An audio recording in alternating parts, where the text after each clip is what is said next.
Good afternoon and welcome. My name is Lynn Ross and I'm the Deputy Assistant Secretary for Policy Development here at HUD.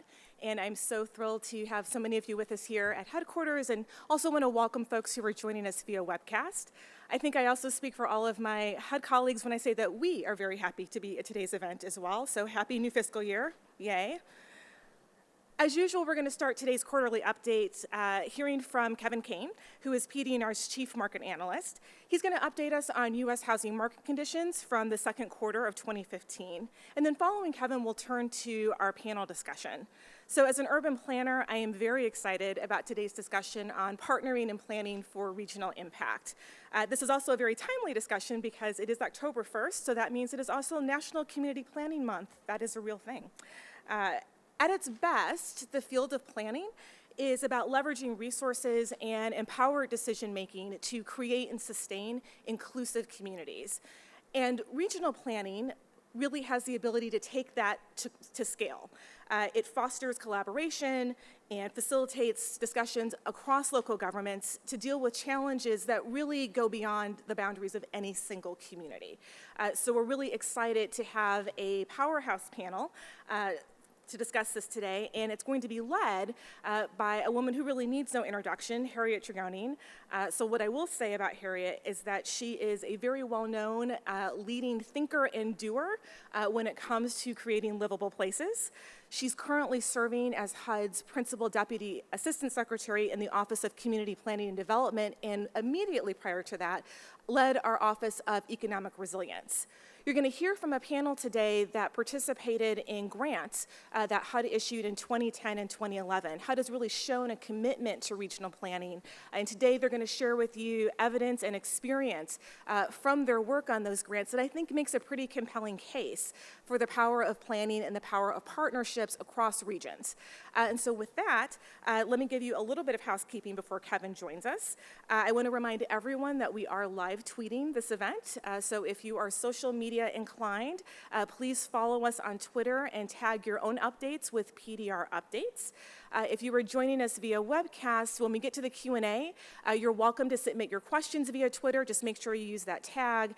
You can also email your questions to pdrquarterlyupdate@hud.gov, and that email will appear on your screen again as we get closer to the Q&A. So with that, I'm going to turn things over to Kevin, and once again, thanks for joining us today.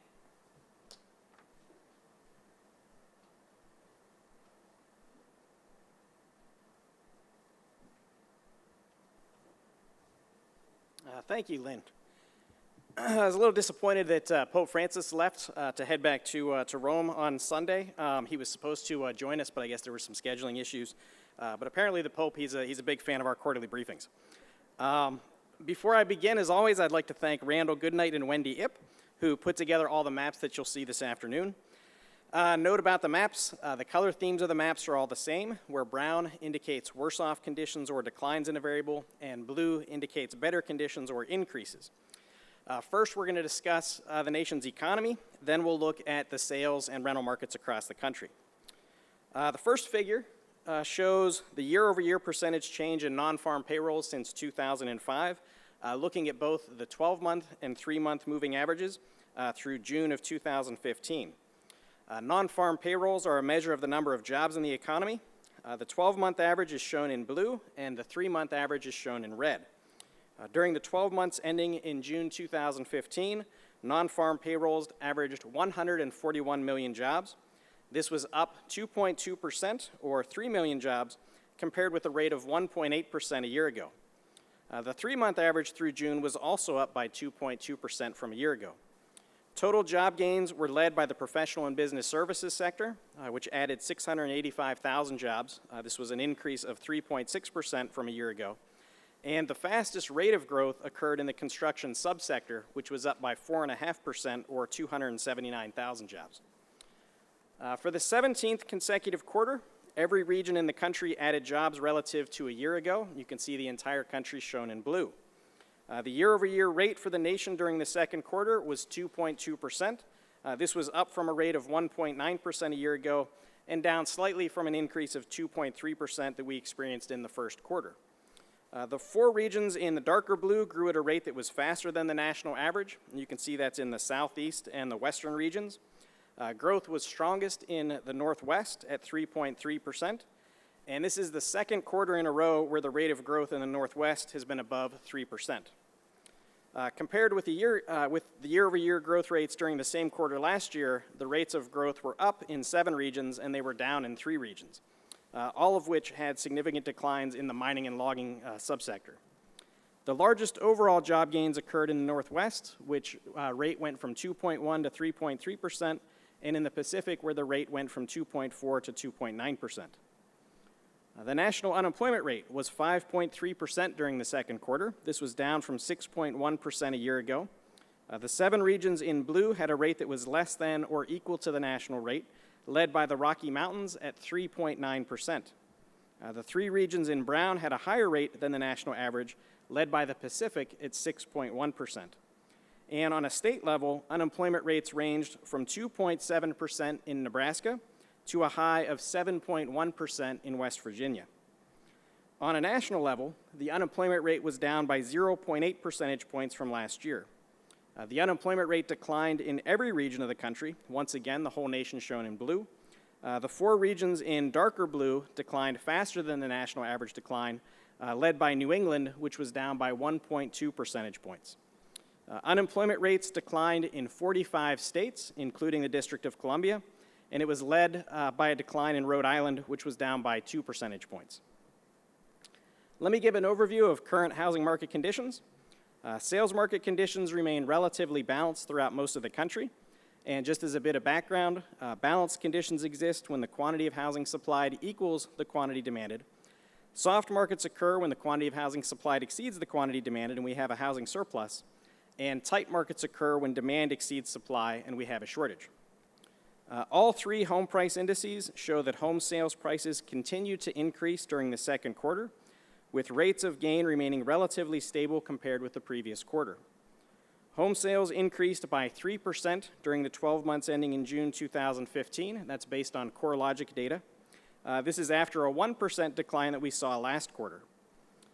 Inventories of new homes for sale were up 8.1% from a year ago, and they were down 1.7% for existing homes. And based on the current rate of home sales, there's a 5.3 months supply of new homes. This is down from a 5.8 month supply a year ago.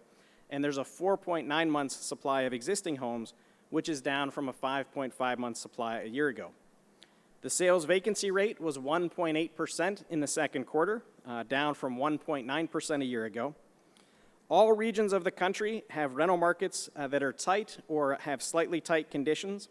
63% of apartments that were completed in the fourth quarter of 2014 were absorbed in the first quarter of 2015. This is the most recent data available, and that compares with a rate of absorption of 62% that we saw last quarter. The multifamily production increased by 37% in the second quarter of 2015 relative to a year ago. Let's take a look now at regional conditions across the country. These are assessments that are provided by our regional economists. Relative to last quarter, improvements in an area are shown in blue, and declines in conditions are shown in brown. Sales market conditions remain relatively balanced in many regions of the country. Conditions are tight in the Rocky Mountains and the Northwest, and have become a bit tighter in the Midwest. On the rental side, all regions have some markets that are experiencing tight or slightly tight conditions. Conditions improved slightly in the Rocky Mountains and the Northwest. Some markets have become soft in the Southeast, but overall those markets range from soft to tight.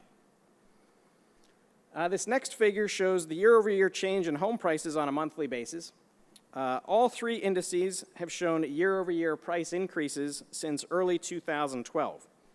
In June of 2015, the S&P index, which is shown in blue, was up nearly 5% from a year ago, and the FHFA and the CoreLogic indexes were up nearly 6% relative to a year ago. The rates of increase have been relatively steady since the end of last year, and you can see that with the flattening of the curve off to the right. In this next map, we see the change in the monthly CoreLogic house price index on a state level from 1 year ago. Nationally, the increase was nearly 6%. Prices were up or unchanged in all states except a 2% decline in Massachusetts, which is shown in brown. Prices in the 2 lighter shades of blue increased by less than or equal to the national average, and 5 of those remained unchanged. Prices in the 11 dark blue states were up by more than the national average, and that was led by a 10% increase in Colorado. According to the Census Bureau, the median price of a new home in the second quarter of 2015 was $286,100. This was down less than 1% from a year ago. And according to the National Association of Realtors, the median price of an existing home was $228,000. This was up 8% from a year ago. Let's take a closer look at the Southeast region. Prices were up in 82 areas, and they were unchanged in 4 areas, those all in blue. They also declined in 5 areas, and those are shown in brown. The areas in the darkest shade of blue increased by more than the national average, and that includes nearly all of Florida and South Carolina. And this next map shows the percent of home loans 90 or more days delinquent, in foreclosure, or in REO as of June 2015. REO stands for real estate owned, which means that the lender now owns the property. The national average was 4.1% of all loans in those 3 categories. This was down from 4.9% in June of 2014. And you can see there's an interesting split across the country. The 5 regions in brown on the eastern half have a rate that's higher than the national average, while the 5 regions in blue on the western half are below the national average. The rate is still high in New York, New Jersey at more than 7.6%, and for the 8th consecutive quarter, the rate declined in every region of the country and also declined in every single state. The most dramatic decline was seen in the Southeast, which was down by 1.3 percentage points to 5%.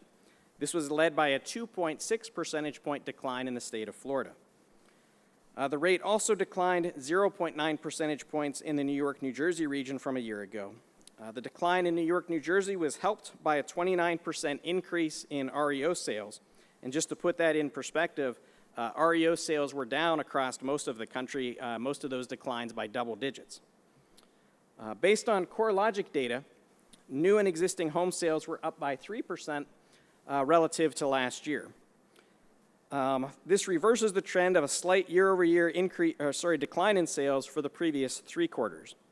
5 areas grew by more than the national increase, those shown in darker blue, and led by a 9% increase in the Northwest, which resulted from a 14% increase in existing sales.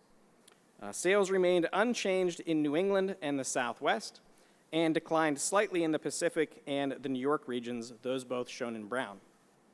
Let's take a closer look at the Northwest region. This had the largest increase in sales in the country. Sales were up in every single metropolitan area except for Anchorage, which is shown in brown. This was down by 2%. The remaining metro areas in the Northwest all increased by more than the national average, and you can see those shown in the 2 darker shades of blue. 15 of those areas were up by more than 10%. Single-family home building, as measured by building permits issued, increased 6% to 175,400 homes during the second quarter relative to a year ago. This was up 1% compared with the rate of increase last quarter. Permits were up in 6 regions, led by the Pacific and the Northwest at 16%. The Southeast was up by 13%. Activity declined in 4 regions, led by a 24% decline in New England. The number of multifamily units permitted was up by 37% to 143,300 units during the second quarter. 6 of the 10 regions had gains, and all of these at least had double-digit increases.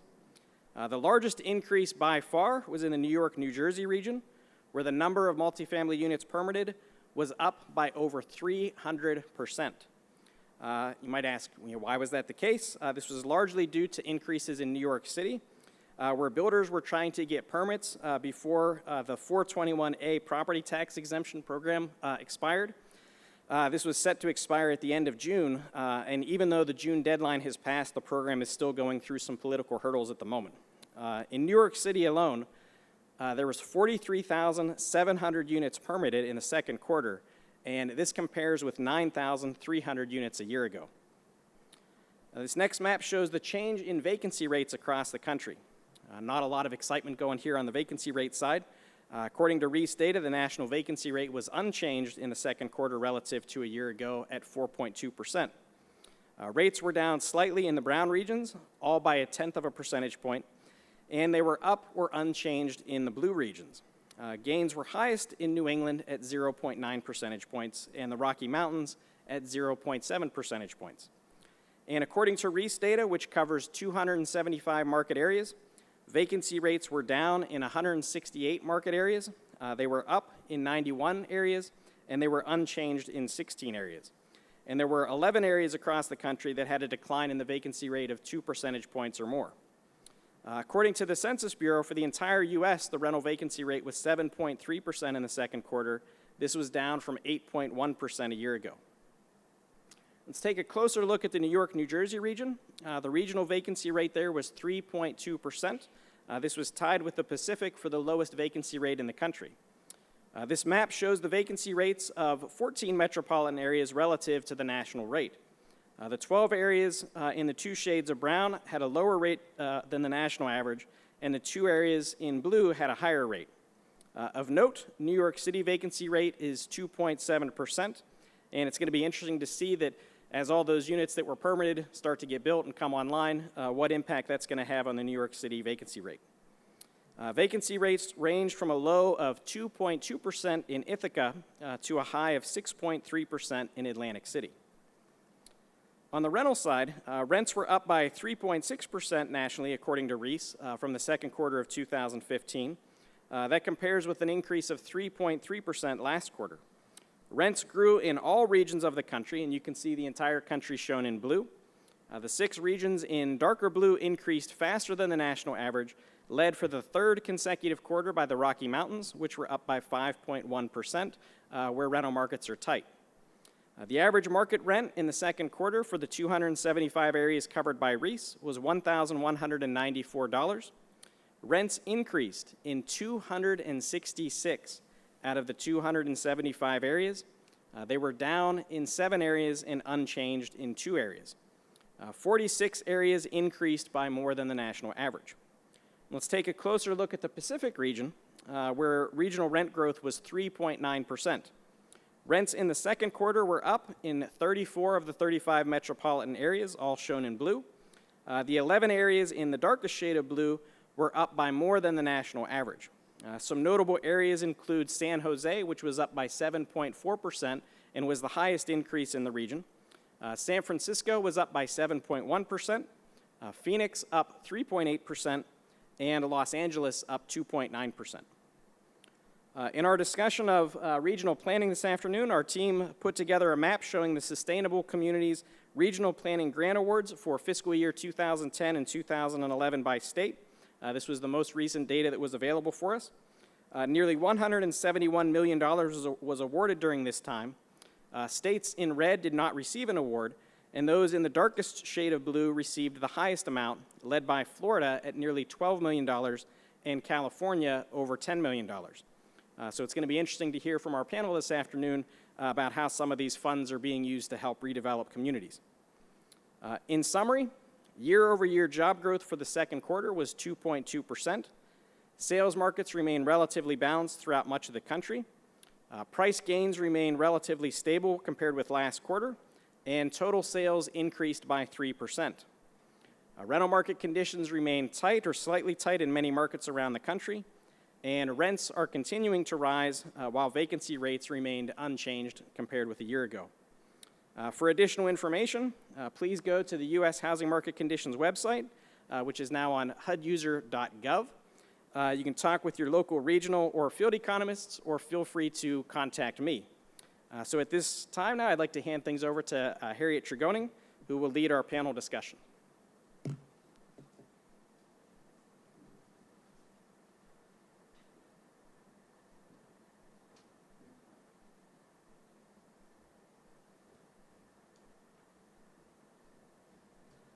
Thank you so much, Kevin. That was a lot of really useful information. We appreciate it. I'm really delighted to be with you here today, and really delighted to welcome our folks who are joining us via webcast. We're here to talk about partnering and planning for better regional outcomes. Why do that?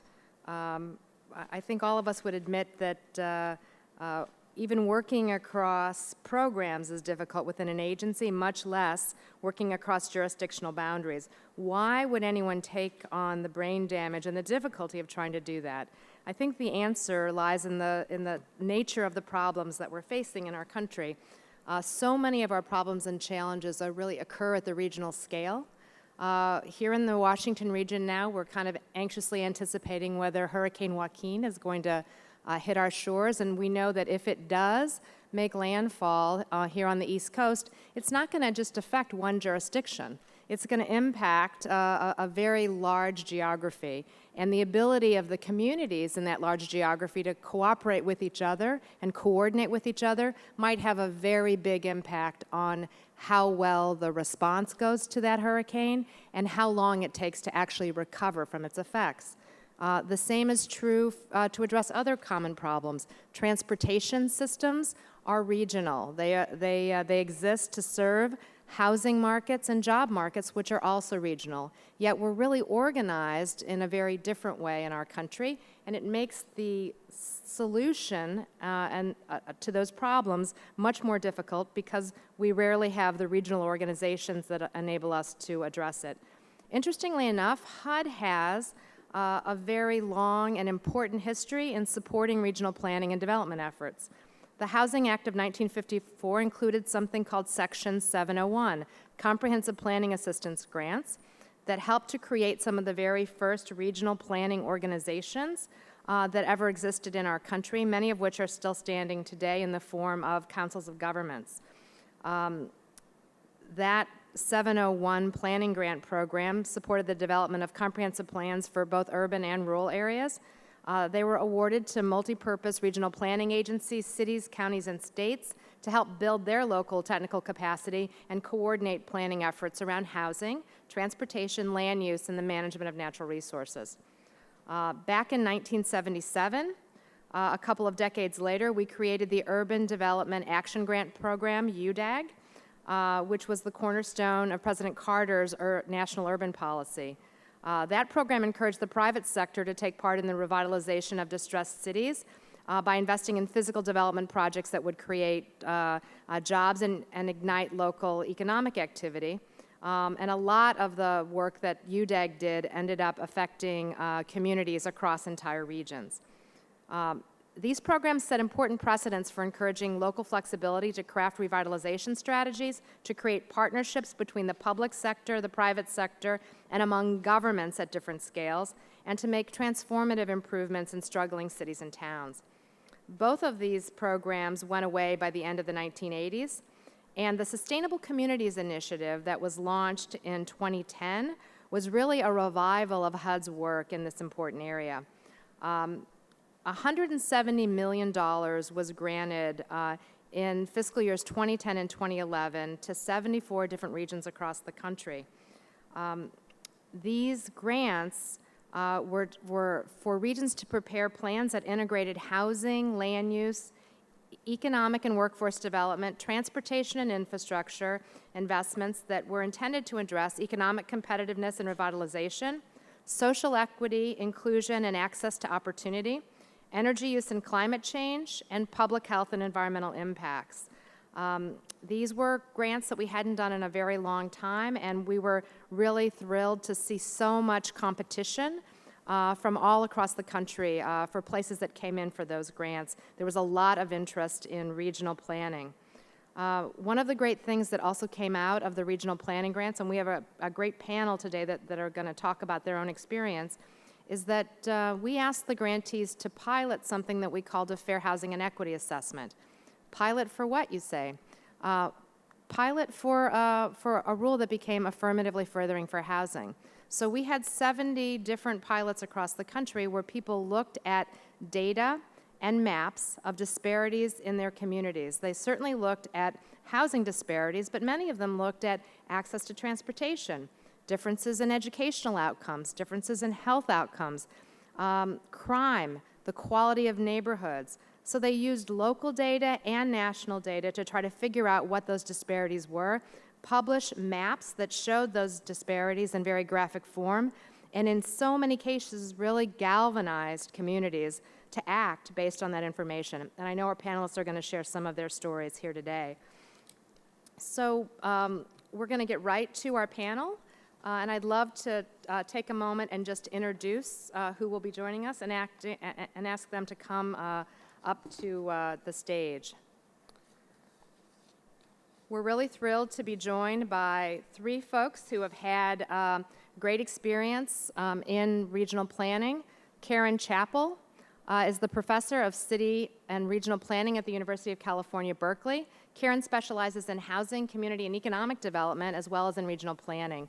Her recent book is entitled Planning Sustainable Cities and Regions Towards a More Equitable Development, and she's currently completing a $750,000 study for the California Air Resources Board on new methodologies to study displacement in neighborhoods. We're also being joined by Grace Gallucci, who's the executive director of the Northeast Ohio Area-Wide Coordinating Agency, the Metropolitan Planning Organization for Greater Cleveland.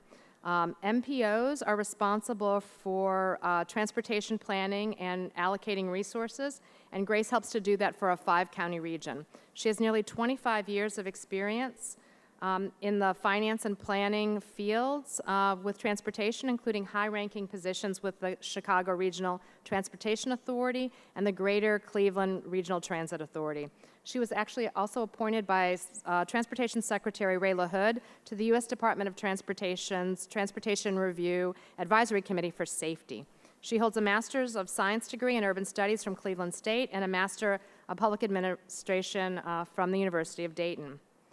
Ben Bakenta is the program manager for the Puget Sound Regional Council's Growth Management Planning Department, where he specializes in long-range land use and transportation planning and regional growth management policy.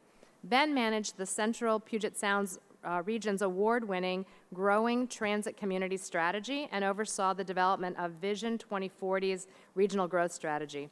Ben also served a lead role in the development of Transportation 2040, the region's Metro Transportation Plan. Ben holds a bachelor's degree in English from the University of California, Santa Barbara, and a Master of Urban Planning degree from the University of Washington. Panelists, please join me.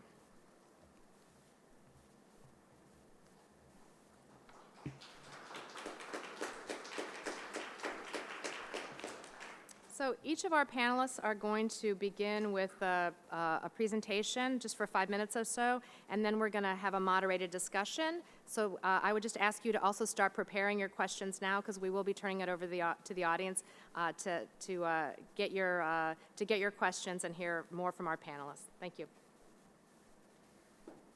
Thanks so much, Harriet and PD&R, for having us here. And I just want to say that I'm always happy to come from California to DC and get a little bit of precipitation experience. Okay, so I'm going to talk a little bit about regional planning as a big picture and then narrow into California. You'll all remember that regional planning itself dates back to Patrick Geddes in the early 1900s, and the idea of the bioregion. And there's a great example that happened, many different examples from earlier in the century, New York Regional Plan being one. If you want to look on the ground to see what's working, to see where it's been implemented, to get some ideas, one place you might look is Copenhagen, which had its finger plan, which has really channeled development around its transit lines.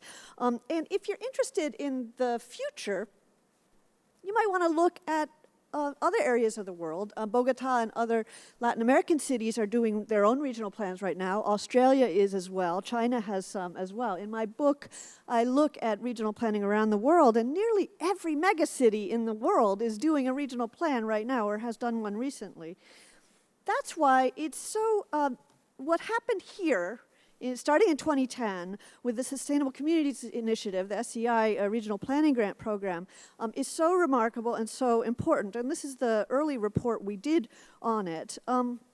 So what this tells us is that regional planning can happen here too, that it can start from the federal level, and we have lessons from for the rest of the world from this project that I think need to come out. We're going to hear some stories from grantees today.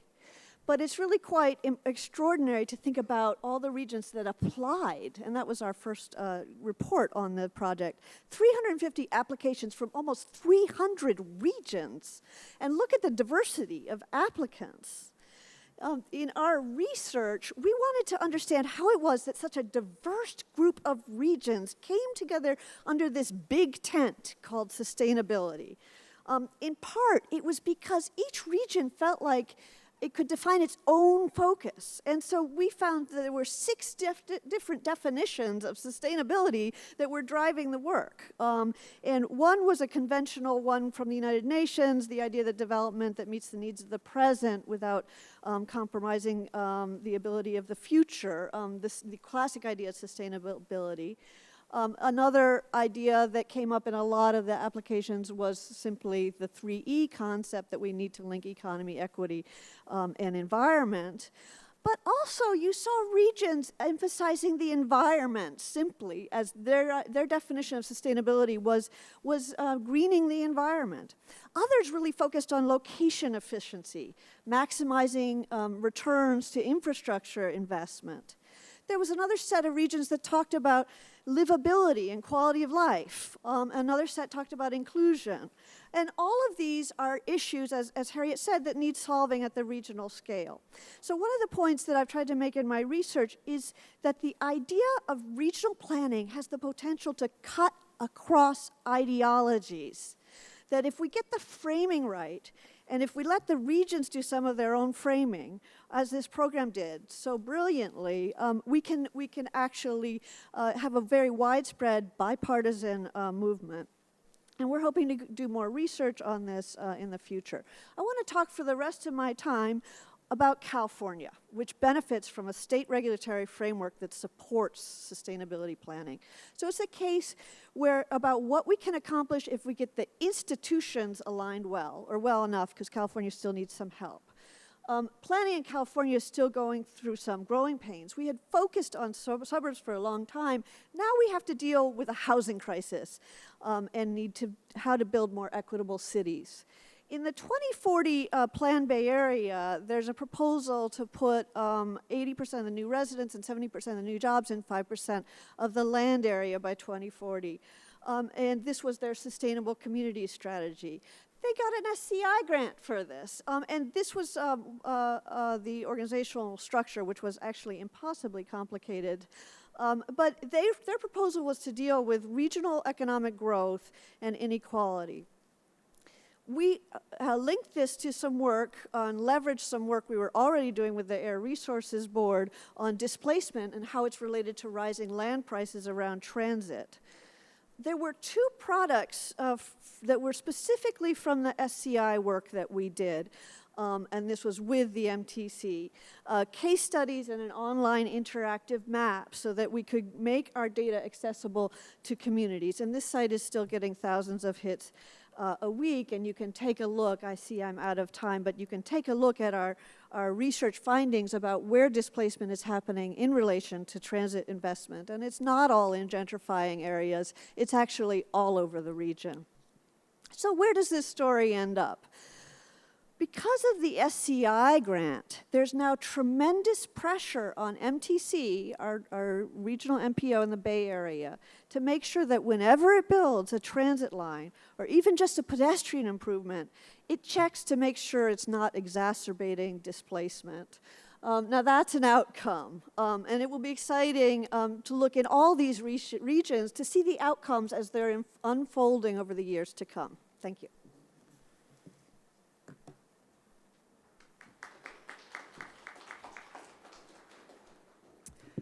Good afternoon. Thank you very much for having me here today to talk about the project that we undertook with our Sustainable Communities grant.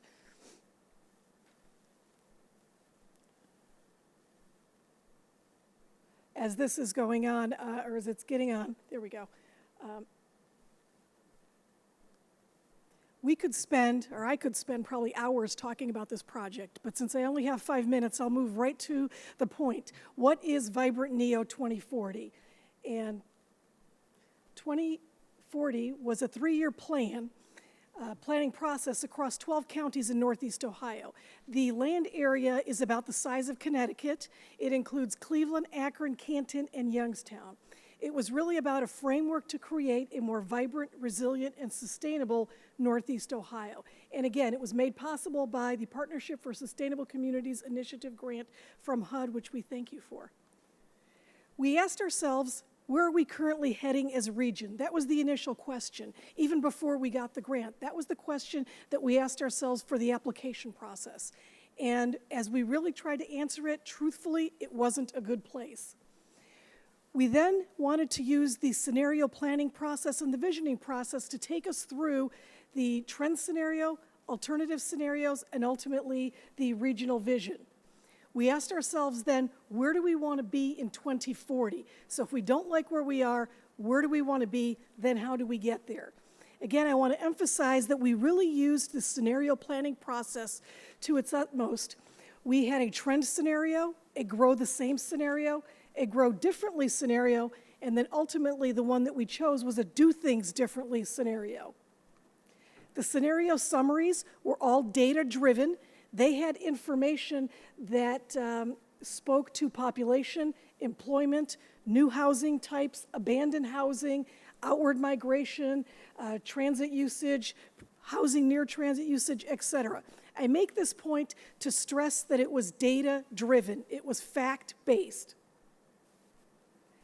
So focusing in on the current trend of outward migration, the result was really painful to see. What we saw was that there was only going to be about 93,000 residents in the 12-county area of Northeast Ohio over that time period by 2040. However, during that same time period, we were going to have 276,000 new homes. So if you only have 93,000 people coming into the region, you're building 276,000 housing, obviously there's going to be a lot of abandoned housing left behind. Not good news. We either have to grow the population, which we looked at that scenario, or we just have to do things differently. What we saw in our scenario that really hit the point home across multiple types of political factions of the community was that regardless of what you stood for and what you believed in, the finances told the truth. And the finances said the best county today was going to be worse off than the worst county in 2040. Want to emphasize that the public engagement process was vast. We did everything from public workshops and other kinds of surveys, polls. We even had a game that we called Inspire Northeast Ohio or something like that. That was an internet engagement tool. Ultimately, what came out of that was the vision. The vision was quite simply, it's a big document, but quite simply can be boiled down to 4 themes, 8 objectives, 9 recommendations, 41 initiatives. And emphasizing that it's not one size fits all. These will all be implemented at the local level. And the themes: strengthen established communities, increase transportation choice, preserve and protect our natural resources, and promote collaboration and efficiency. And lastly, I bring to you this not simply to give ourselves a pat on the back, although we believe that we worked very hard over the 3-year period to develop the plan and to engage the public. We did receive the American Planning Association's 2015 Daniel Burnham Award for Best Comprehensive Plan in the country. But I mostly bring this up because it has really allowed us to use it as leverage to attract more people under the tent to participate now, not in the planning of the plan, but rather the implementation of the plan. And so we do thank you for that recognition. And again, thank you for the grant and appreciate the time today to tell you a little bit more about what we do.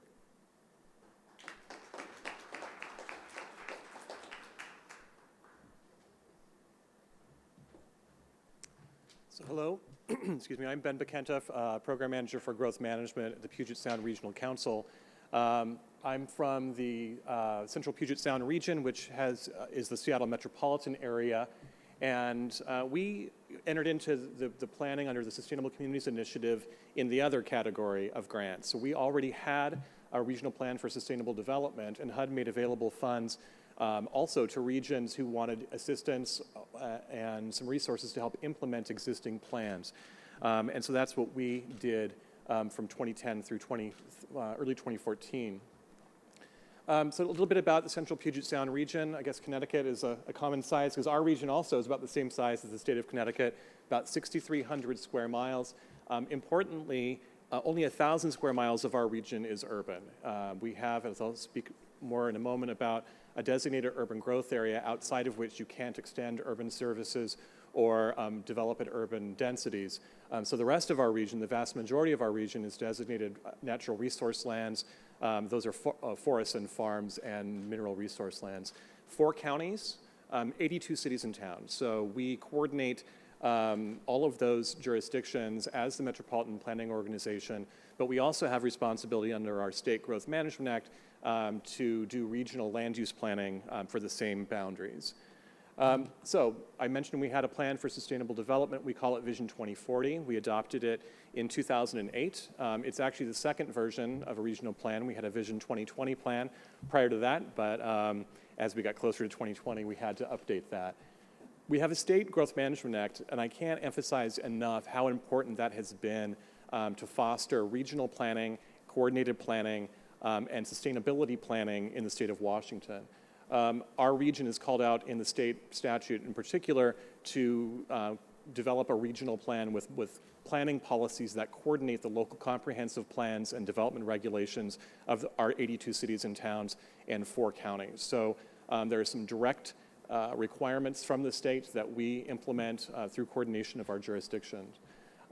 Also importantly, real fundamental change since the act was adopted in 1990, local jurisdictions are required to work with their neighboring cities and towns and their counties to develop specific population and employment targets that their local plans have to be based on. So their plans have to demonstrate that they can accommodate a specific number of housing units, a specific number of jobs, and that's true for every jurisdiction in the region, and it has to be coordinated to make sure that they're considering spillover effects and the interrelationships of local jurisdictions.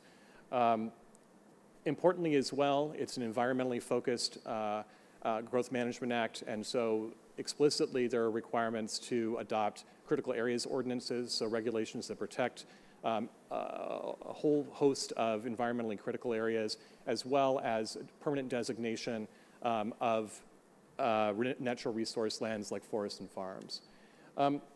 So in the in 2008, the second of 2 regional implementation efforts was voted on by our region, and that was to fund the further extension of Sound Transit, which is a new regional transit agency for the Central Puget Sound region. It's building $25 billion plus investment in high-capacity transit to link the Seattle region from the north to the south. Seattle is there in the center. The first line of the Sound Transit system opened in 2009. We expect another extension to open in early 2016, and then in 2021 and 2023. So we're actively building a massive investment, a once-in-a-lifetime investment in transportation. And jurisdictions in our region recognize that this was a transformative time for the region. We would be putting billions of dollars in capital investment in a wide variety of communities. We needed to make sure we were getting everything out of that investment, that we were making sure that the wide variety of different types of communities and households were going to benefit from those investments, and that we were really focused in directing growth to this transit station areas that are associated with those light rail extensions. So our Sustainable Communities Grant mobilized corridor planning throughout the region and ultimately resulted in some firm, concrete, measurable goals of how much growth we would try to focus into those colored dots, which are the existing or potential station areas, which we developed a typology to differentiate them from one another, but at least 25% of population growth is directed to those areas, 35% of job growth. And then importantly as well, we established affordability targets, recognizing that we wanted to make sure that those areas that are going to have the best transportation in our region are accessible to all. Lastly, I would just say, how are we making this work? We developed a regional compact, which is a voluntary agreement that we presently have 44 signatories on. All of the local jurisdictions on those transit corridors have signed on to this compact to do what they can to help implement these goals. So excited to be here and talk about regional planning and how it's really bearing some fruit in the central Puget Sound region. Thank you.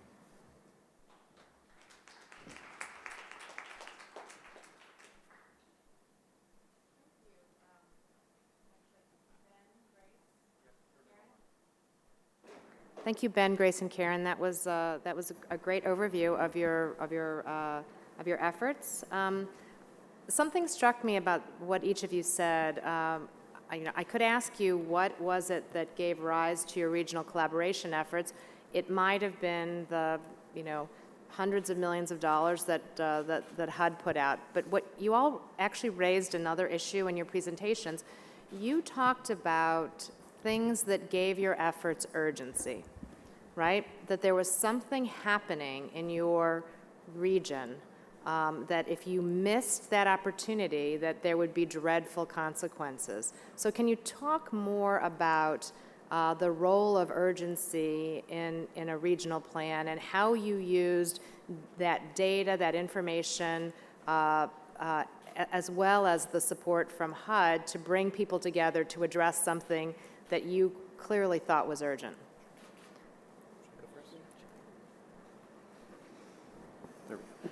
Yeah, I mentioned the development of the Sound Transit System, huge investment for our region on the scale of which we had really never seen before. The other side of that is we're a very fast-growing region. We expect in our existing urban growth boundary to grow by about another 1 million people by the year 2040. That's within existing urban neighborhoods. That's all infill development. And in order to do that, we have to make sure that we preserve quality of life, we preserve access to opportunity and enhance communities throughout the region. So we saw this very visible and disruptive capital program of building, large rail systems through existing communities. This isn't going on the freeway alignment or in greenfield areas. This is going through existing neighborhoods as a real opportunity to build a common understanding about what we could get out of these investments. And obviously, the construction is happening now, and we can either prepare for it and work with those projects, or we can lose opportunities. And I'll conclude by saying that the first line of light rail that opened through southeast Seattle from the airport up to downtown went through a corridor in the city of Seattle, the Rainier Valley, that had been historically a disinvested or underinvested community. Incredibly diverse, a lot of immigrant communities live in Rainier Valley, and frankly, that first line wasn't planned well and wasn't well coordinated with the community. And it woke up a lot of neighborhoods to the need to be more centrally involved in this capital program to make sure that communities were going to benefit from the disruption that would happen with that construction. In some ways, our situation was quite the opposite. What we saw was a region that was shrinking. Certainly, we in Northeast Ohio are a resilient people. We're a tough people. After all, we're home of the Cleveland Browns, the Cleveland Indians, and the Cavaliers, none of which have won a championship in the last 50 years. So although we may consider ourselves not yet winners, what we don't like is to consider ourselves losers. And we were losing population, we were losing jobs, and more importantly, the leaders of our community started seeing their children and grandchildren moving elsewhere. It was the losing of that human capital and that familiar relationships that really started galvanizing people and started getting them to talk about how do we compete with a Seattle? How do we compete with Chicago? How do we compete with other regions in the nation that are growing and that are succeeding?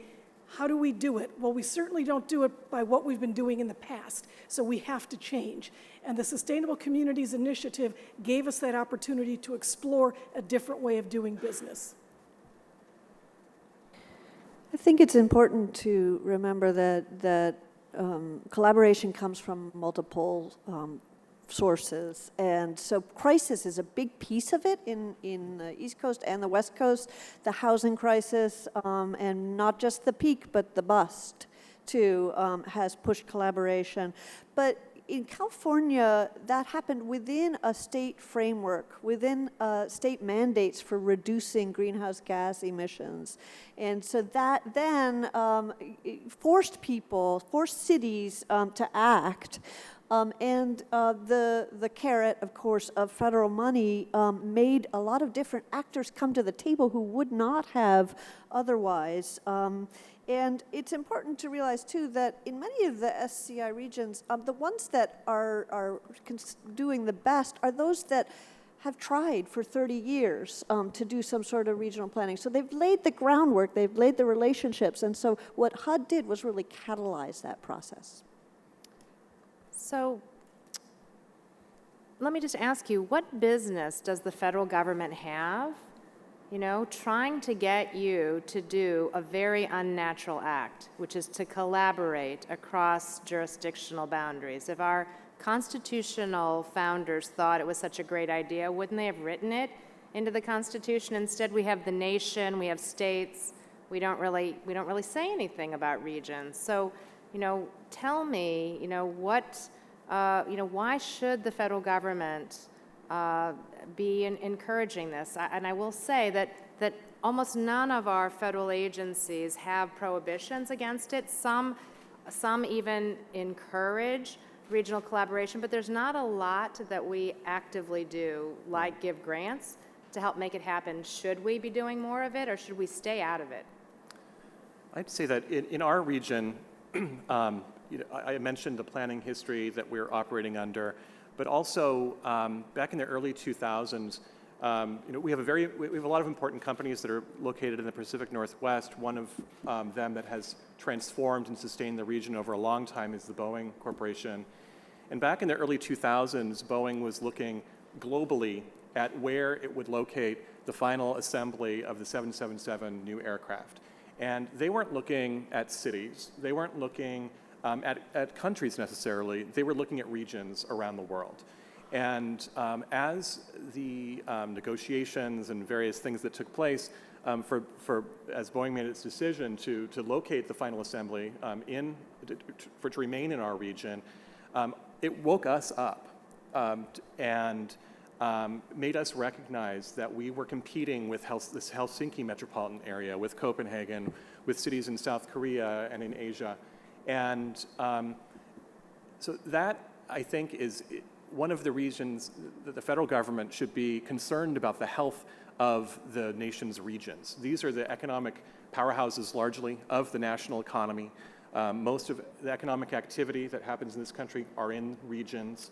Other parts of the country are equally important, but regions are competing in a new way around the world in ways that we hadn't in the past. And so as the federal government makes investments in transportation and housing, in environmental protections and cleanup, it's important for the federal government to make sure that those investments are creating healthy regions that can compete on a global scale as well as a national scale.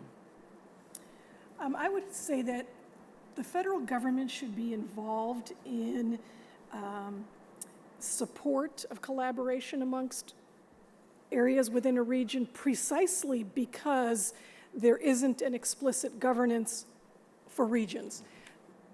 States can govern themselves, counties can govern themselves, cities, townships, but as Ben brought up, much of the activity that takes place, whether it be economic, whether it be about the movement of people, whether it be about air quality, that doesn't know a specific jurisdictional boundary.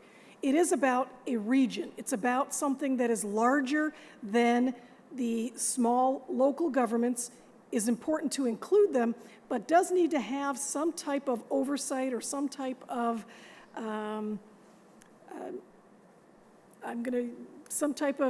system that brings people together at those local levels. And I think one of the roles of the federal government is to ensure the well-being of its citizens. And so, yes, I think it should. Well, let me just follow up with that really quickly. So if it's a good idea, and if as Ben suggested, the desire to compete, everyone talked a little bit about being in a competition, whether it's for investment, new employers, or human resources. You know, you're struggling and competing with other places. If that is something that people understand, why do you need anyone to help to do this, right? Why is it that a federal government push, either in the form of dollars or assistance or even to recognize the good work that you're doing, how does that help you overcome what's going on? And maybe the answer has to do with the barriers that exist to doing anything at a regional scale. So the federal government has put forth numerous goals. Some are in the Constitution and some are in legislation over the last 50 years. And I'm thinking of equal opportunity, I'm thinking of fair housing, I'm thinking of air quality, I'm thinking about mobility and accessibility. And the structure of U.S. local and state governments is often directly in opposition to affecting those goals. The institutional structure is not well aligned to meet those goals. And what we should look back at what the federal government did in the area of transportation. We should look at ICE-T and how it empowered MPOs and set up a better incentive structure at the regional scale. And we should be doing that in all these other arenas too, particularly housing. So that's funny that you would bring that up, Karen, because I think two of you, right, are MPOs. Yes. Right. So you existed before there was a regional planning grant. Yeah. So talk to me about some of the barriers. You already run regional entities. Right. So If I can take that first. Our region has 4 MPOs, so let's start with that. We've got one in Cleveland, one in Akron, one in Canton, one in Youngstown. And so immediately that tells me we need help in collaborating, or we would just be one MPO. We would just be looking out for the entire region. But because we have our own individual identities and we see ourselves as perhaps more of our own entity rather than a part of a larger entity, I think that speaks to exactly the point. So I'll let Ben Yeah. take it from there. I'd say, well, sometimes you need a push, right? You can, I mentioned our State Growth Management Act and how transformative that was. That there is a state mandate for regional collaboration is incredibly important. We've taken that, actually, if you look in the Act, there's one line in there that talks about our region's, a requirement for our region to do regional collaboration and to coordinate these comprehensive plans and so forth. And our organization took that authorization and really ran with it and expanded the authority that was expressly authorized. But we needed that first push, I think. It's always easy to point either at different levels, either up or down, about why you're doing something. And I have to say, local jurisdictions, cities and towns in our region have often used us as a scapegoat and said, well, we have to do it because the regional agency is requiring us to. And that helps. That helps to change processes at the local level. It helps to local jurisdictions to innovate when they can point to a requirement, I think. And maybe that's a kind of a silly answer, but it's, I think it's been helpful. I mean, that makes a lot of sense. If it was easy to do, it would have already been done. Right. And to get people to change, you need to give them some sort of a rationale for it. Well, all of you have been through some number of years now of more increased regional collaboration. You've completed regional plans where you are. So, and our grant program has ended.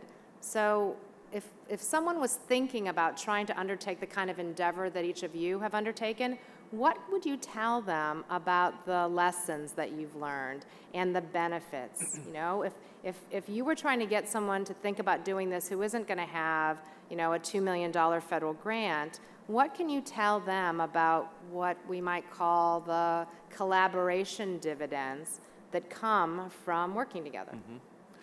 So I'll start first maybe. And so we completed our planning work in the end of 2013, early 2014, and we're beginning to really see the dividends of that collaboration.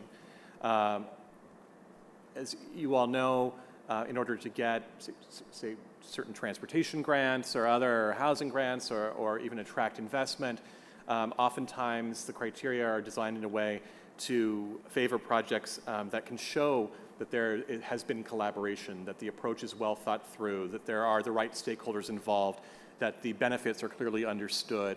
And the regional planning that we've done has helped us be really successful in attracting, frankly, a lot of dollars. The city of Tacoma, which is a city that struggled a bit over the years in the shadow of its big brother, big sister, Seattle to the north, just won a Tiger grant, a $2 million Tiger grant to extend light rail within the city and to do some community development work along the station areas associated with that line.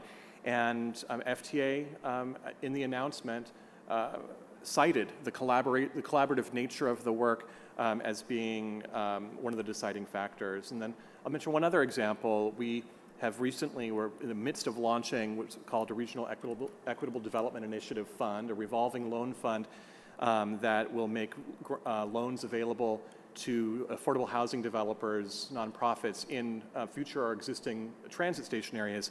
And the collaborative work that we did convinced decision makers at King County, the city of Seattle, a consortium of suburban cities, and the state of Washington to invest the seed capital, $5 million collectively, in this fund, which will help leverage investments from foundations and from commercial lenders. We anticipate we'll have a $25 million revolving loan fund. That could only have happened through the collaborative work where we demonstrated the need, the potential for such a fund, and the value of everyone throwing in a little bit of money into the pot to make this thing real. And I think that wouldn't have happened hadn't we had a well-articulated regional vision with some key objectives that we were working toward collectively. The benefits come in optimizing regional performance, and that doesn't take a specific grant with a specific dollar amount to engineer that outcome.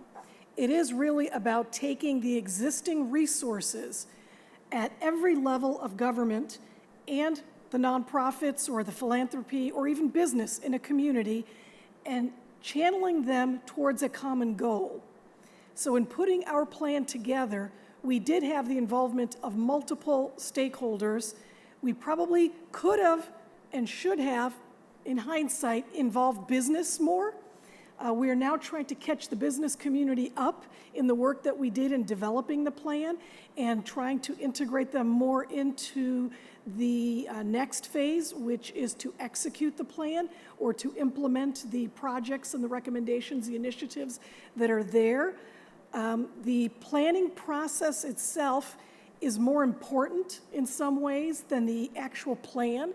So what we learned about engaging the public and about engaging public officials and about having people work together is that ultimately their jobs get easier and their outcomes are better and their taxpayers are usually happier because you're going to be spending overall less money and you don't need to keep going back to them for more. So I think there's a lot of reasons to do that, and we've started really seeing that with or without grants available, there has to be a collaboration to get these things done.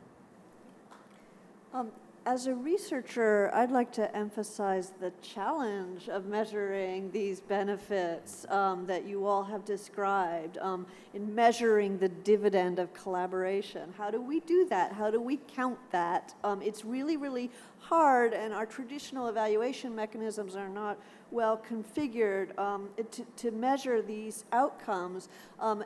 Some of the outcomes are going to happen in 2025 or 2035 if you're successful, right? So the time frame is much longer. It's hard to measure if the outcome would have happened, but for the project. And in many cases, you have, again, long-term institutional factors that were in place that you would need to untangle. So I think one of the kind of tragedies here is that this is such an effective program, but one that perhaps our Congress wouldn't recognize as such because you can't kind of bean count it in the way that you can some of the other programs.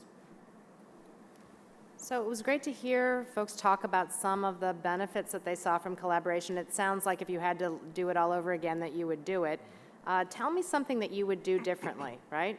Because You know, for many of you, this was, and for many of the grantees that got these HUD grants, this was uncharted territory, and I think for almost every grantee, there were definitely some stumbles. So if you were giving advice to someone about to embark on such a process, what would you tell them? I would echo, I think, what Grace said a moment ago in terms of getting the buy-in and active involvement from the business community. That was really hard, really, really hard. We had some good representation of chambers of commerce and some associations, but getting actual business owners and small business owners in particular, large major employers directly involved, we would have made more effort there. It was just hard. Another thing that I wished about halfway through that we had carved off some budget for or got another grant for or whatever would be a much more active sort of marketing campaign. We did really well at engaging all of the jurisdictions and stakeholders and sort of the institutional interests and the general public.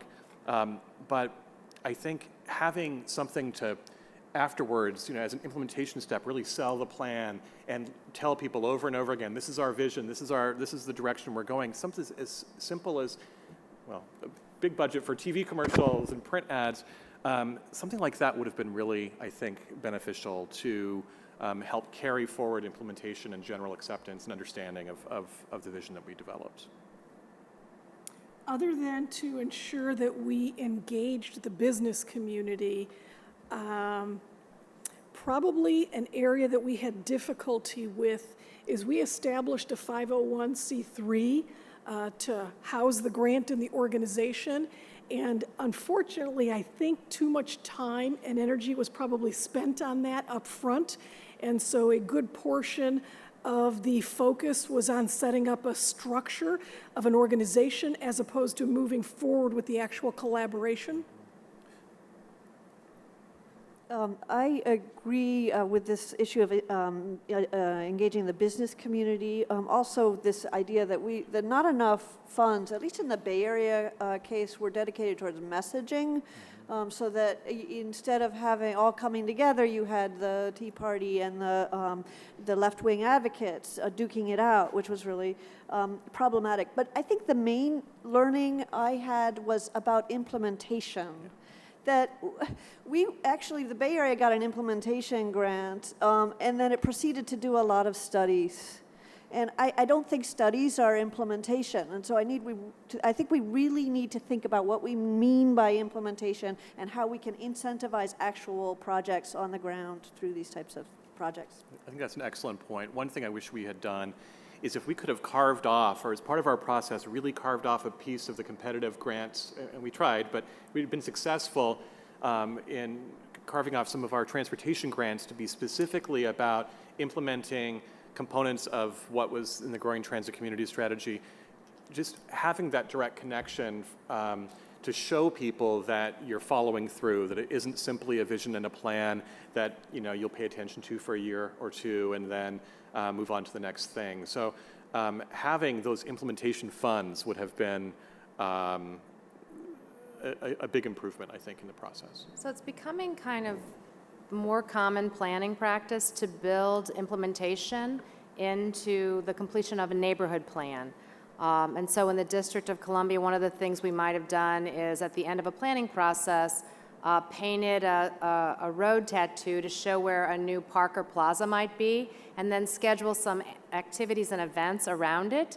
And so that people could get a sense of if the plan was implemented, here's what this particular neighborhood commercial street would look like, if the plan was realized. It's a little bit of a different thing at the regional scale. Right. So let's say I granted your wish and somehow found some funding, in the couch cushions, let's call it $1 million. Right. To do implementation in each of your regions. That's not nearly enough to actually implement your plans that involve, big capital expenditures and big physical changes in your regions. But let's just say you had that money set aside. What would you do with it?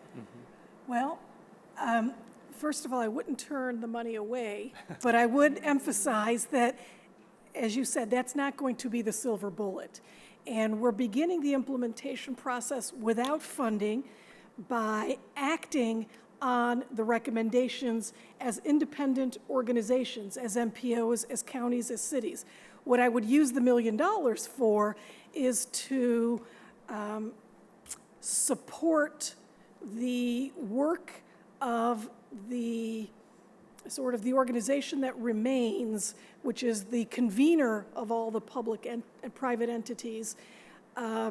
So helping to advocate for the plan, helping to educate the average citizen on what it means. We found that to be very successful in the development of the plan, is people really had no idea how dangerous or damaging it was to the region by moving from here to there, and the cost of the additional infrastructure or the cost of abandonment. They didn't understand that. Once they knew, it was helpful for them to perhaps think about changing their behavior. So I'd use it for advocacy, education primarily, and creating that infrastructure that would allow us to make sure, for example, we're doing newsletters, we're trying to do a lot of activities, but we're paying for it with little bits and pieces of money here and there. It would just make it a more concerted effort.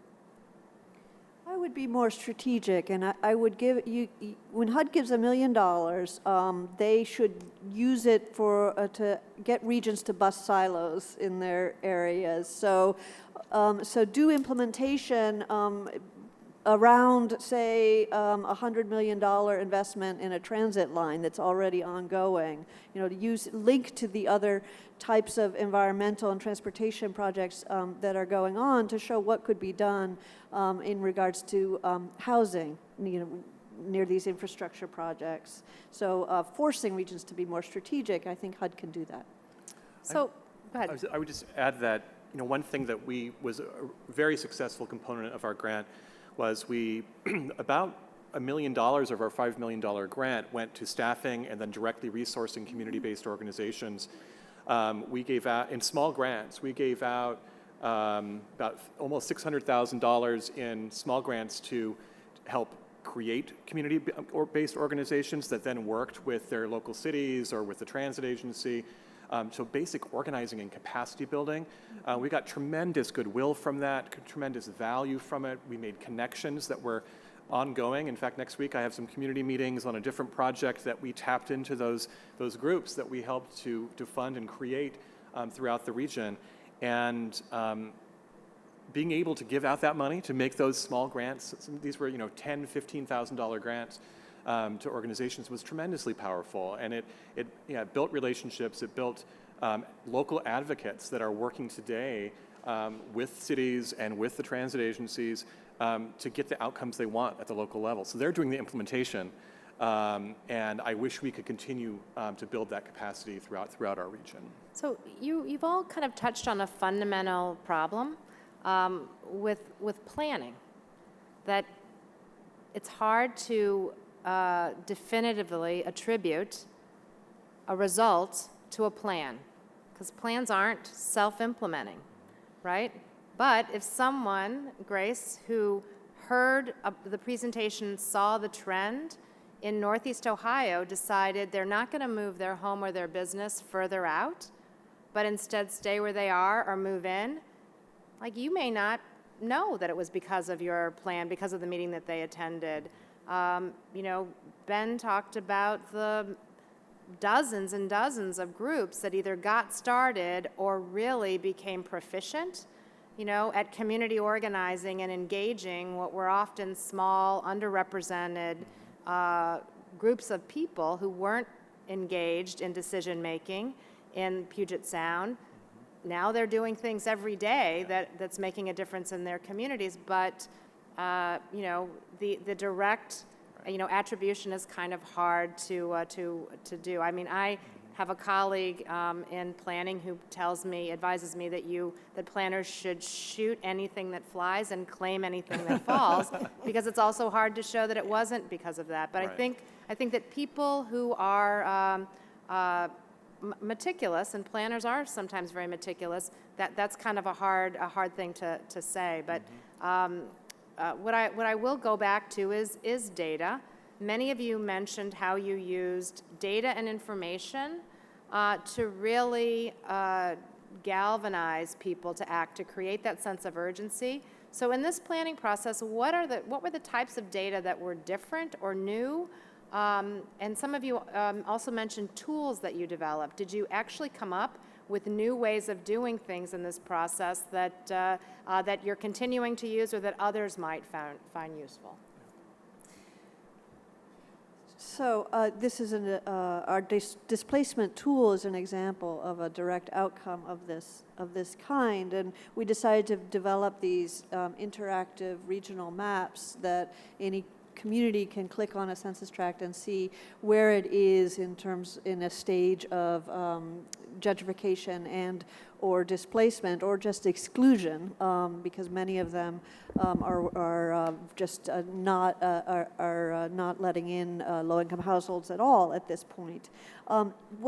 These types of tools, let neighborhoods and community-based organizations understand better the trends that are going on, to look into the future a little bit, and then hopefully to advise their council folks about where they should be moving in terms of housing policy.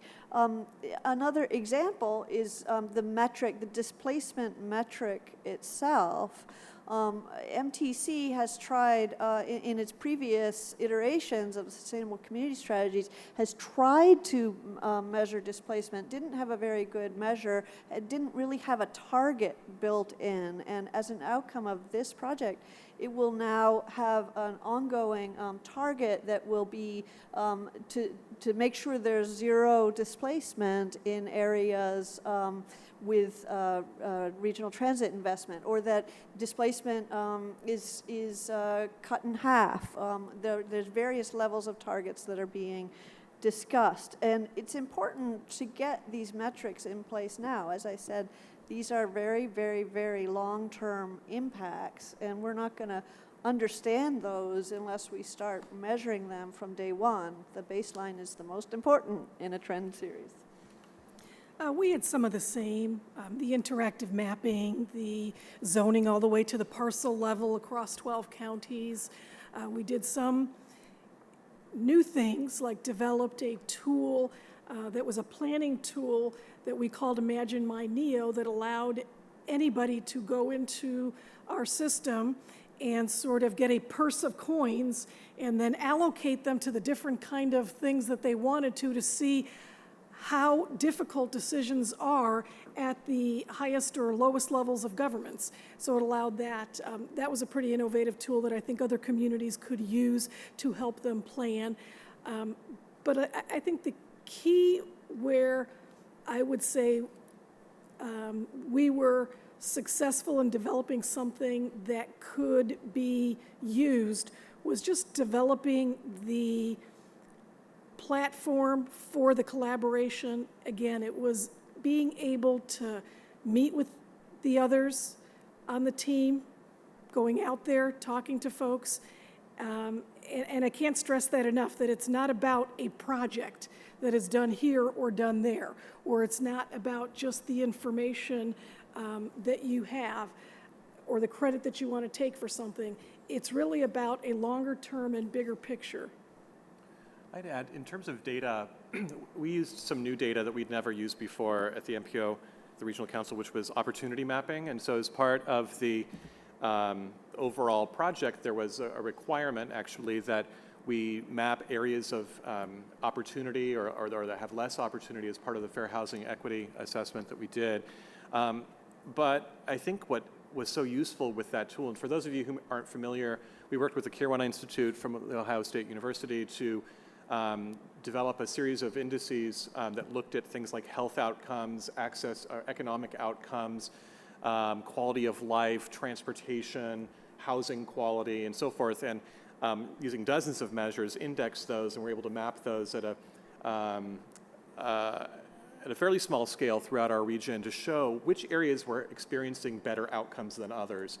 And simply having that series of maps and that data available and being able to overlay, okay, here are high opportunity areas, Where's the publicly subsidized housing relative to those areas? Very, very powerful in doing those sorts of overlays. And in fact, our boards, our MPO boards, liked the tool so much that we incorporated it into our project selection process, which is the way that we award grants, transportation funds to local jurisdictions. We ask them to map and evaluate the proposed projects relative to whether or not they're connecting into or serving low opportunity areas or high opportunity areas.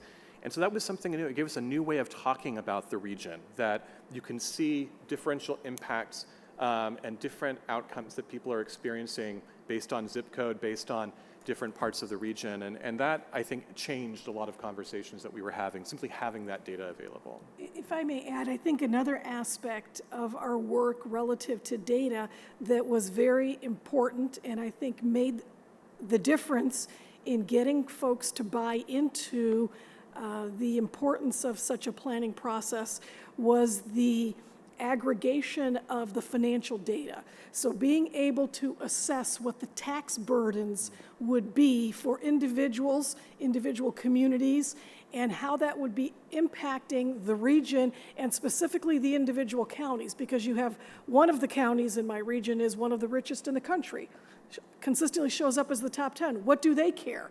But when they saw that their county was going to be worse off than the worst county today, it showed them something. And it helped the average taxpayer to understand how additional infrastructure or different decisions will impact them specifically relative to their pocketbooks. That was not initially part of the work that we were undertaking.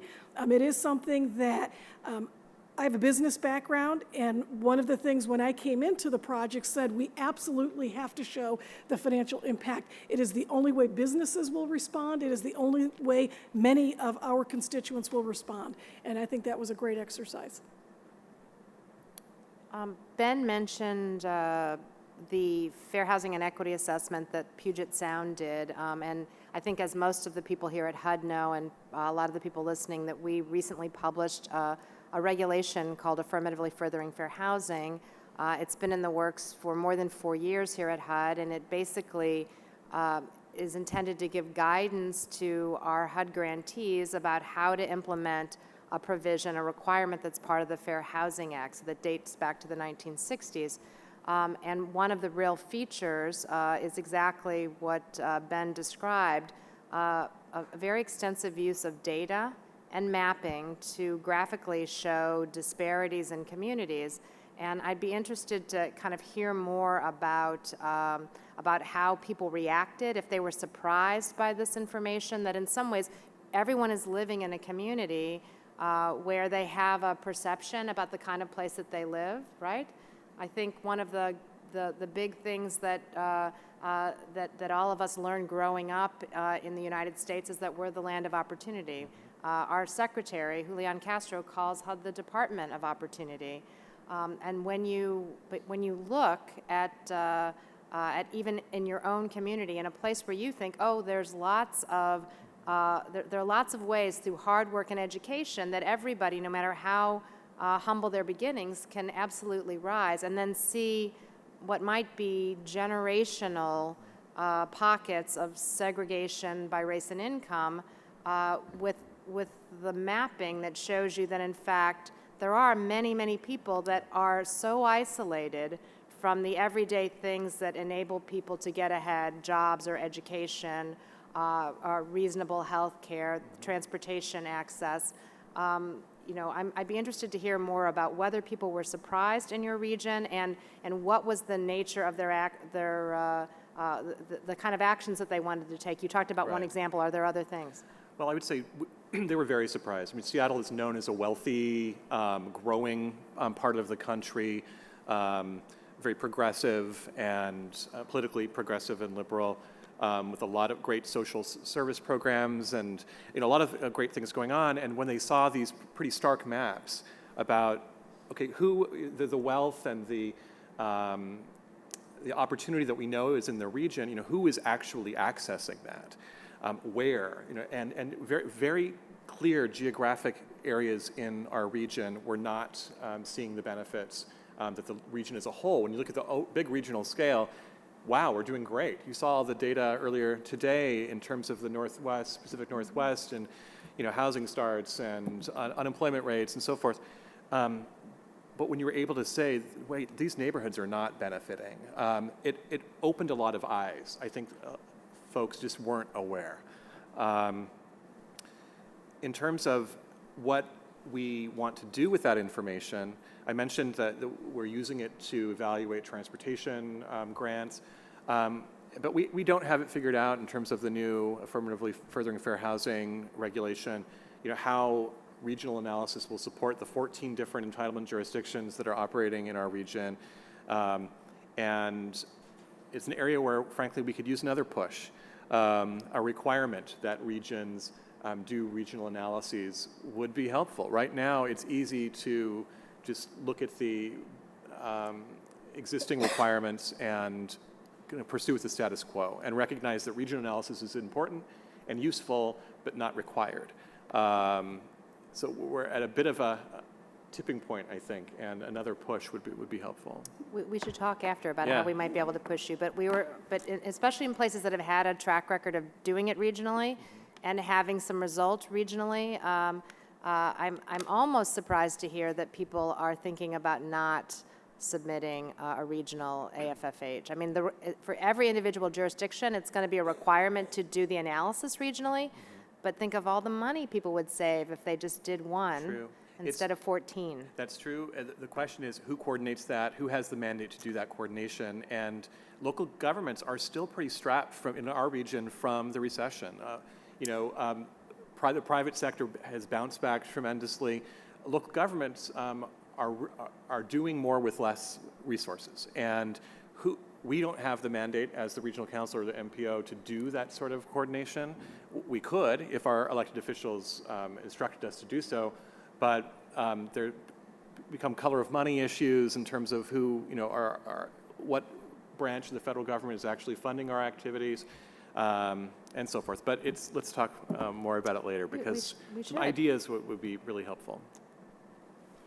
I think it's important to recognize the learning process that HUD put in place through the SCI grant process about fair housing, because so many of these regions did their fair housing equity assessment. That's what they chose as one of two paths, and they now have some expertise on it, and that learning then is going to help the implementation of this mandate. I think that's a really good point, and like I say, we had 70 different regions that went through this process, and one of the things that HUD experimented with as part of the Sustainable Communities Initiative was to create learning cohorts among different places that got grants. So sometimes they were around common issues like transit-oriented development or green infrastructure or equity issues or energy efficiency and renewables, but created these groups of common interest where different regions could learn from each other and maybe accelerate the pace of change and not have to reinvent the wheel for themselves in each and every community. And we are also thinking that that might be an effective approach as we begin to implement the requirement to affirmatively further fair housing under this new regulation. But it might also have application to other things, whether it's our delivery of technical assistance and how we might be able to do it in cohorts or with peer groups, or how we might even do things like give people, when we monitor their grants or we try to train them on new requirements to do it in a way that involves peer learning. So I appreciate you raising that, Kieran. Let me ask another question about citizen engagement. That was another requirement of this process, and that for so many things that we're trying to do both here at HUD and across the federal government, there's really an interest in not just a pro forma engagement of communities, but doing what several of you spoke about, which was really reaching out to people who are affected by the decisions that were being made, but had rarely been asked to participate in the decision-making process. So can you tell me more about the things that you did to engage people in communities and what you think the longer-term impacts, if any, there might be from having gone through that kind of process? Well, as I mentioned in my presentation, we had a very thorough engagement process. We did everything from statistically significant surveys, which ended up being more important than we would have ever thought, because we were challenged that citizen engagement and citizen input is not the same thing as a consensus, which it is not.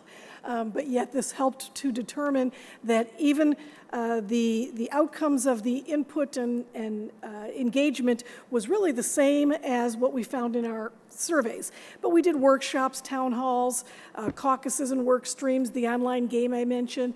But we did reach out to folks who were typically not engaged in these kinds of efforts. For example, we would host meetings in different communities, and we did so even at public housing estates. And so we really tried to reach out to a number of folks that wouldn't initially think of participating in such an event, but once they did, recognize that it was interesting and or it perhaps was relevant.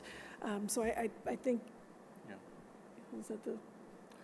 I mentioned earlier the direct granting that we did. That was something entirely new for us as an organization. In the past, we had done a lot of standard for MPOs type of public engagement, but really working with the City of Seattle has this trusted advocate model that they have used for many years, where you provide the resources to members of the community to then do the engagement within their own communities. So you train the trainer, essentially, or provide resources, and then you have then access to groups that someone like me walking into a community meeting is not going to have the same credibility or the same sort of impact on a group of, say, immigrant East African women. You know, we have a large Somali, large Eritrean and Ethiopian community in Seattle, and a group called Mother Africa did tremendous organizing within those communities in culturally appropriate ways that I would not have been able to design. And so that was something that was really important. And as part of that, we did about 50 grants, and several times through the overall project period, we would do Planning 101 trainings for those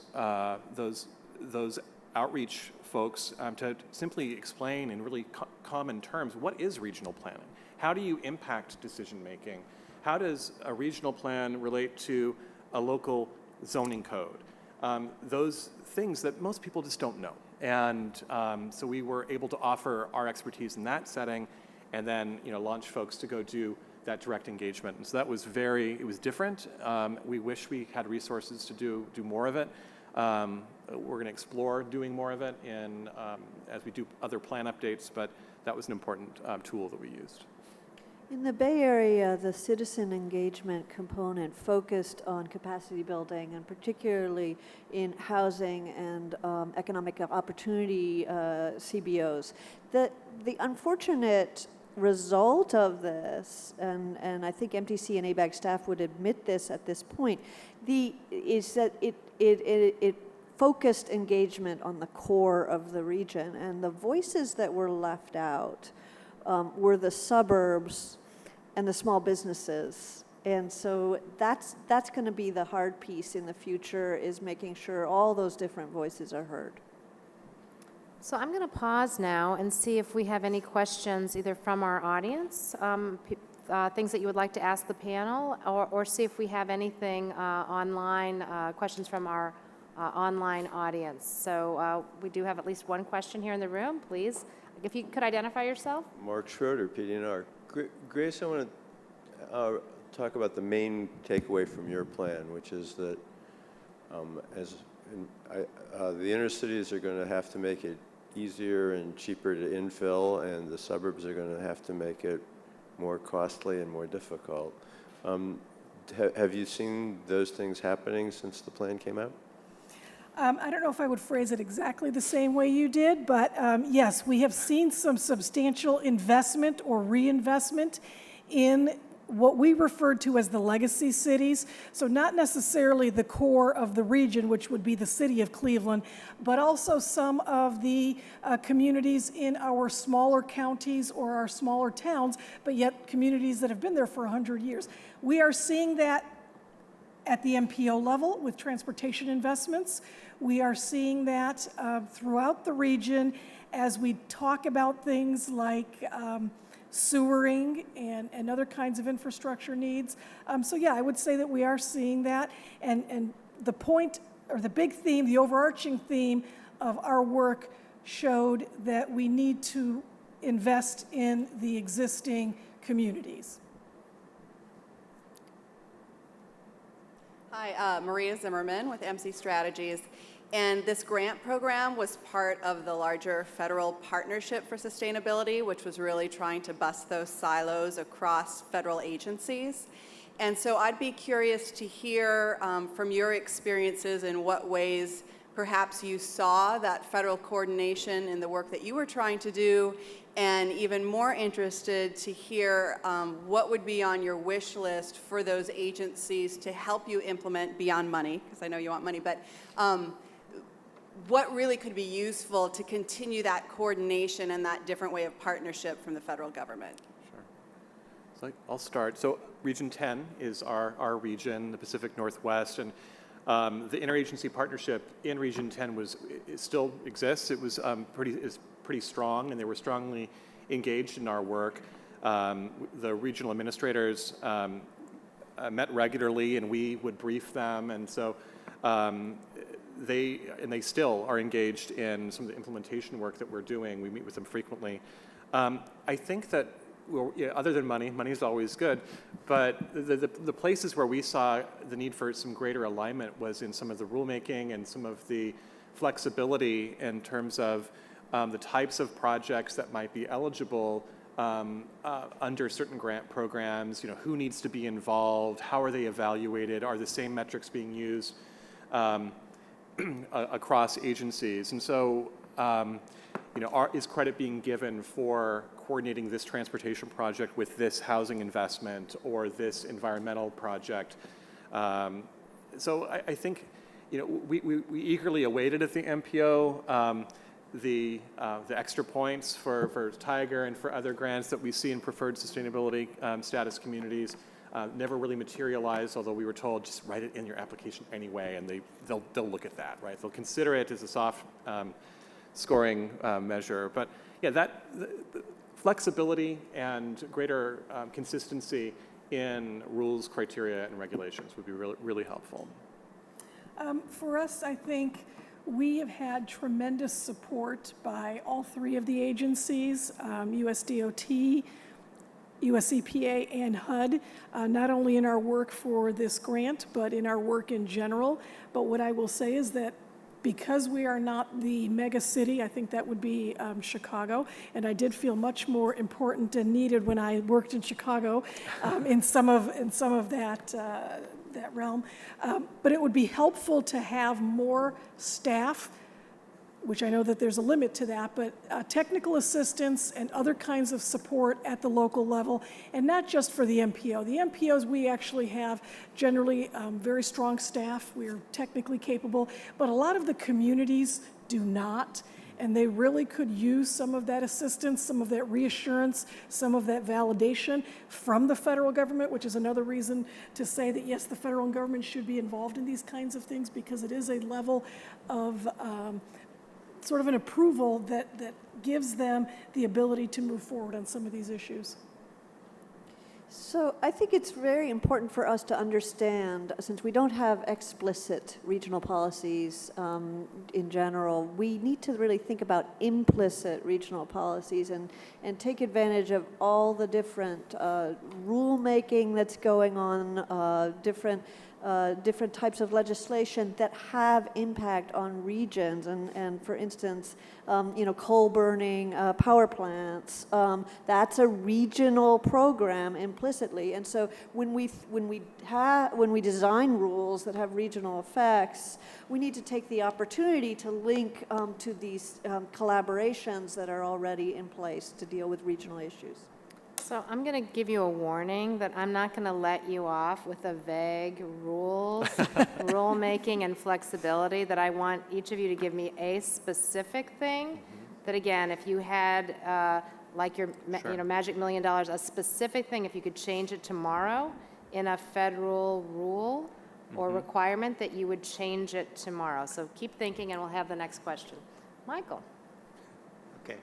Hi, thank you. Thank you for all the great information. I'm Michael Freeberg in the Office of Economic Resilience. I had a follow-up on affordable housing, and you've touched on this already, but the two goals that struck me was the anti-displacement provision that you're proposing for the MTC, and your 43%, I believe, affordable housing goal. So two questions. One is, what are the key tools that you see, particularly in high-cost areas, such as your areas, you see that you have available to actually get some of that done or achieve those goals? And secondly, this is maybe some part of perhaps what Harriet was just asking, do you see a role for HUD's resources, particularly, for example, the home program, and incorporating those goals in the CON plan, which we require as part of the expenditure of our block grant funds? So it's a big question. Yeah. We've had the same challenges, as Harriet knows, here in DC with how we deal with affordable housing near transit in particular. So I'll start by saying, it's an excellent point. We, for the first time, had the ability to establish regional goals, the 43%, and that was based on need, on the distribution of folks of households under 80%, the existing population. So that's how we established that 43%, and to address that need. In terms of tools, so that was just keeping everything in place, essentially. It was looking at today's need and making sure that we were producing at least as much housing to meet those different needs as we can. And so that was the politically acceptable way that actually was that folks bought off on. It was hard to argue against producing to meet the needs of existing populations. And so that was persuasive, and the way that we were able to establish regional affordability goals, which we didn't have in the past. In terms of tools to achieve, right now the mayor of Seattle has, Mayor Murray, he engaged in a process where he had a task force of developers and affordable housing folks and others. They came up with, it was called the Housing Affordability and Livability Agenda, and it came up with a proposal of, I think it's 64 different strategies of things that aren't typically done in our jurisdictions today.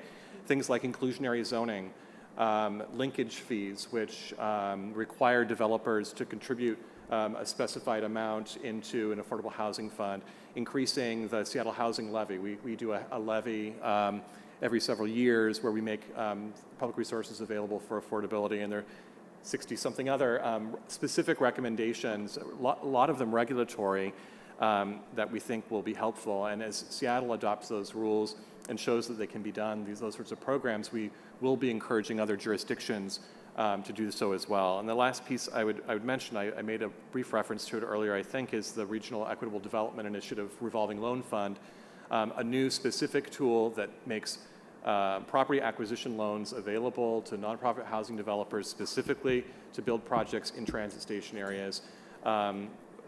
We now have $18 million committed to that fund, hope for 25, and as those loans revolve through, can fund, we estimated up to, I think it's between 3,000 and 4,000 affordable housing units in transit station areas. So a real tangible thing, real money that people can use. Those are some of the tools that we're using. So the issue in the Bay Area is about production and preservation, and it's the same thing actually in most of these high-cost regions. And California in particular lags in production. And one of the interesting things in our work in the Bay Area is we found that 3/4 of the jurisdictions have inclusionary housing, but the pools of money were so small. Right. Or some of them had actually enacted the inclusionary housing in order to slow growth, not in order to build affordable housing. So the motives affected how the monies were spent. So that right now is not a very effective mechanism. And what's been being talked about now, and this is partly because of the SCI grant, is moving towards a system of more sub-regional or regional housing trust funds. So, and this is the San Mateo County area is doing this, where they're starting to share their money, and then whoever wants to build the affordable housing will. So many of the HUD programs are designed, on a jurisdictional basis. And CDBG is an example of, and so it's very, if those monies could be reallocated on a sub-regional level, I think you would be able to mitigate some of these production issues if you could get a meaningful pool of money for production. Good point. Well, I will say we've already solved the problem in Northeast Ohio. We have no shortage of affordable housing. But in reality, we do have some mismatch between where people live and where they work. And what we're trying to solve now is ensuring that as jobs have moved away from the core city, which is where the urban transit system is hosted, that we're able then to support housing out in those outlying areas for the businesses. So there is, for example, in some of the rural counties now housing that's being created or developed that's multifamily, that has never been in those communities before. Interesting. Interesting. Okay, Next thank you. question. Thank you. Celeste Washington. I'm also here at HUD in the Office of Disaster Management and National Security. I have a comment more than a question. As you talked about engaging people and communities in order to encourage behavioral changes and reduce displacement, I couldn't help thinking that your efforts are also increasing the feelings of social connectedness, which will help you achieve the positive outcomes that you desire. Actually, we did study that quite a bit in our plan, and some of the initiatives in our plan deal with aging in place. Thank you. Next question. We have a question from our Twitter audience. How important is data integration to measure outcomes, but also to improve planning for sustainable communities? I'm sorry, could you repeat the question from our online audience? Sure. How important is better data integration to measure outcomes, but also to improve planning for sustainable communities? How important is better data to Data integration to measure outcomes, but both also measure to improve- outcomes and improve conditions in It's communities? fundamental, I would think. We used, I mentioned earlier that having data, being able to demonstrate certain outcomes was what helped to convince the decision makers that certain policies and certain strategies were actually necessary. When you can demonstrate a real need and that here is an approach to meet that need, you have to be credible, you have to have well-developed and well-integrated data. It's so important that it was not only critically important in the development of the plan, but as we are moving forward with implementation, we are actually developing a big data platform in conjunction with many of the stakeholders in our community to be able to access a number of different types of data and therefore layer it and be able to use it for decision making on many levels. And I would just say it's not just about data integration, it's about demystifying the black box that's going to get buy-in. Yeah, absolutely. I think that's a good point. More transparent decision-making and more participatory, even budgeting, from what I heard from some of you. So I think this will be our last question. So you have the honors, sir. Caleb Smith, Office of Economic Analysis. So thank you for telling us about the very interesting work y'all are doing. My question is, as this is very long-term work and political leadership on the local level changes over time, what do you think are some of the most important practices in making sure that regional planning is resilient to changes in political appetites and leadership, and perhaps some people want more growth or less growth or that manner of thing? That's a great question. So I mentioned our Growth Management Act in Washington was passed in 1990, and so we've had quite a bit of turnover over the long term. And what we do, one thing that we do at the Regional Council is after every major election cycle, we do a training for new elected officials where we bring them all into a room at the University of Washington and we tell them about regional planning, and these are the policies, and this is how they got adopted, and here are how our plans are integrated, and here's how those plans relate to local plans. As you can imagine, most elected officials are part-time elected officials. They show up on Tuesday nights or Monday nights, and they don't have necessarily staff or background in a lot of these issues. And so we're the keepers of these plans, and it's our duty and responsibility to educate new elected officials about how policy was developed and how we hope to implement it. We do the same, and I'll also emphasize that obviously anytime there's a change in leadership, you can take it as an opportunity or you can take it as a challenge. And I suggest that it's always an opportunity in one way or another, and that that's how we should approach it. And I would end on an optimistic note that, I think as we institutionalize these approaches and we begin to think about transportation investment as it's linked to land use and housing, and think more holistically about regional planning, then we won't have to keep educating our elected officials every cycle. At a certain point, it should become second nature. With that, let me just thank our audience for joining us today, and also thank our panel. I mean, I think you've gotten the what I believe is a very accurate sense that these three are representative of a very large number of communities across the country that participated in a fairly novel experiment, engagement in regional planning, and have come away with some very profound experience. A way of approaching governance and leadership in their regions, and some very impressive changes in how decisions are being made that could very well affect the outcomes in these regions, not just for the months to come, but for the years and the decades. And we've been very thrilled to engage with them over these last several years, and are very committed to doing everything we can do to help them with their implementation and continue to encourage the progress in their region. So please join me in thanking them.